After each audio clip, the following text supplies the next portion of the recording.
समय की कदर। एक गांव में 3 लड़के रहते थे, राम, श्याम और राजू। तीनों के पिता काफ़ी अमीर थे। तीनों का बचपन बहुत अच्छी तरह से गुजरा था। उनके माता पिता कभी भी उनकी कोई भी मांग को अनदेखा नहीं करते थे। राम के पिता सरपंच थे, श्याम के पिता एक कारोबारी थे और राजू के पिता एक किसान जमींदार थे। छोटी उम्र से ही उन सबको लाड प्यार ने ऐसा बना दिया था कि ना तो उनको मेहनत का पता था और ना ही उनको समय की परवाह थी।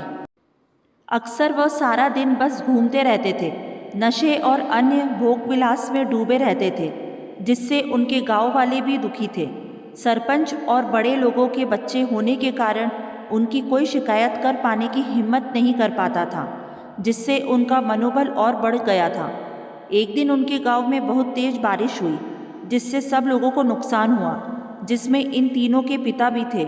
लेकिन इतना कुछ होने के बाद भी उनके बेटों का वही हाल था। वो बस घूमते रहते, नशा करते, भोग विलास करते रहते थे। पिता काफ़ी चिंतित रहा करते थे। ये तीनों भले ही कितने गंदे थे, लेकिन इन तीनों के अंदर एक खास बात थी जिसकी पहचान किसी को नहीं थी और उनको खुद को भी पता नहीं था। राम एक बहुत अच्छा नेता प्रतिपक्ष था, क्योंकि अपने पिता के पास रहते हुए उसको इसका काफ़ी ज्ञान हो गया था, क्योंकि उसके पिता सरपंच थे। श्याम भी इस तरह से बिजनेस की समझ रखता था, क्योंकि उसके पिता एक कारोबारी थे। और राजू खेती का काम जानता था, क्योंकि उसके पिता जमींदार थे। पर अपनी गलत कामों की वजह से उन सब ने अपने इन प्रतिभा पर ध्यान ही नहीं दिया, जो कि उनकी सबसे बड़ी कमजोरी थी। इस तरह से उनकी बदमाशियों को देखकर इनके पिता उन्हें सीख देने की सोची। तीनों पिताओं ने आपस में बात करी और उसका एक हल निकाला। तीनों पिताओं ने अपना अपना काम अपने अपने बेटे को सौंप दिए, जिससे उनको समय की कदर का पता लग सके। तीनों के पिता ने एक वसीयत बनाई, जिसमें यह लिखा था कि 1 वर्ष के अंदर इन तीनों को 10 लाख रुपए कमा कर देने होंगे, जो बिना किसी गलत काम करके कमाए गए हो, और तीनों को अलग अलग स्थान पर रहना था। इन तीनों को 5-5 लाख रुपए भी दिए गए, ताकि उनका अपना काम शुरू करने में दिक्कत ना हो। पहले तो सब खुश हो गए कि हम आज़ाद हो गए, हमको पैसे मिल गए, और ऐसा सोचकर इन्होंने फिर से काफ़ी समय मौज मस्ती करने में लगा दिया। इस तरह से 6 महीने बीत गए और इनका काफ़ी सारा नुकसान भी हुआ। फिर एक दिन अचानक उनको एहसास हुआ कि अगर हम शर्त हार गए तो हम अपनी अपनी जायदाद खो बैठेंगे। धीरे धीरे उनकी चिंता बढ़ने लगी। एक दिन वो इसी धुन में एक पार्क में बैठे थे और कुछ चर्चा कर रहे थे कि उनको एक छोटी सी लड़की मिली। वो फूल बेच रही थी और साथ में पढ़ भी रही थी। तीनों लोग उस लड़की के पास में गए। तभी राम ने लड़की से बोला, बेटी, आपकी उम्र क्या है? तो लड़की ने जवाब दिया कि मैं 12 साल की हूँ। इतना सुनते ही राम ने आश्चर्य से पूछा कि आप इतने छोटे होकर के खेल नहीं रहे हो? इस पर लड़की ने जवाब दिया कि मेरे पापा अब इस दुनिया में नहीं हैं और माता बीमार रहती हैं, इसलिए मैं यह काम करती हूँ। यह सुनकर राम ने अपना पर्स निकाला। उसके पास जो भी पैसे बचे थे वो उस लड़की को देने लगा। उसके बाद लड़की ने बोला, अंकल, आप भी फूल ले लो, मुझे बहुत खुशी होगी, क्योंकि मैं अगर आपसे फ्री में पैसे ले लूँगी तो फिर मेरा पढ़ाई में मन नहीं लगेगा, मैं कामचोर बन जाऊँगी, क्योंकि यही समय है जिस समय मैं अपना भविष्य लिख सकती हूँ। राम ने उस लड़की से सारे फूल ले लिए और तीनों घर लौट आए। उस फूल वाली लड़की का उन तीनों लड़कों पर बहुत गहरा प्रभाव पड़ा।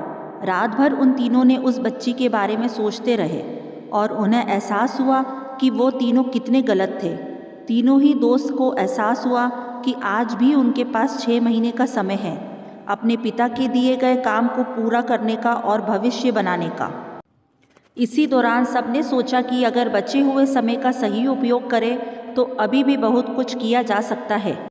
इस तरह बाकी दोस्तों ने भी सोचा और आकर काम तराशने लगे।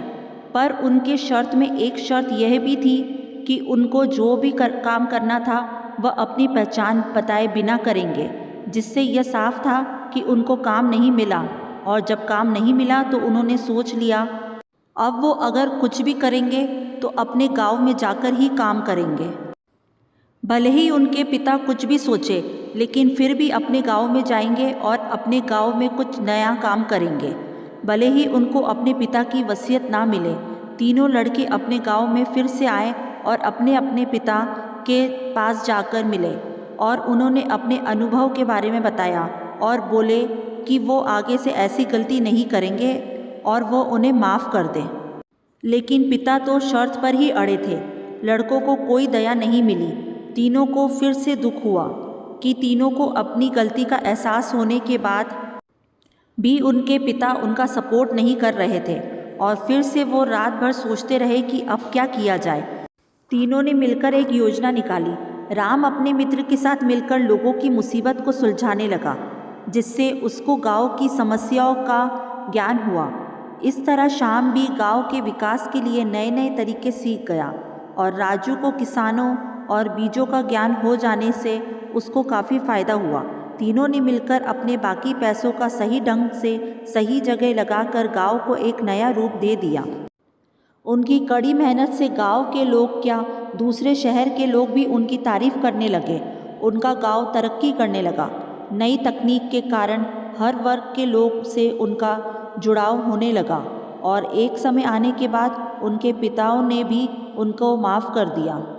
इस तरह से दोस्तों, उन तीनों को समय की कीमत का अंदाज़ा हुआ कि पहले वो कितना समय बर्बाद कर रहे थे, लेकिन जब से उनको समय की कीमत का अंदाज़ा हुआ तब से उन्होंने समय को बर्बाद नहीं किया और काम करके पैसा कमाया, नाम कमाया और यह सीखा ईमानदारी से ज़िंदगी कैसे जीते हैं।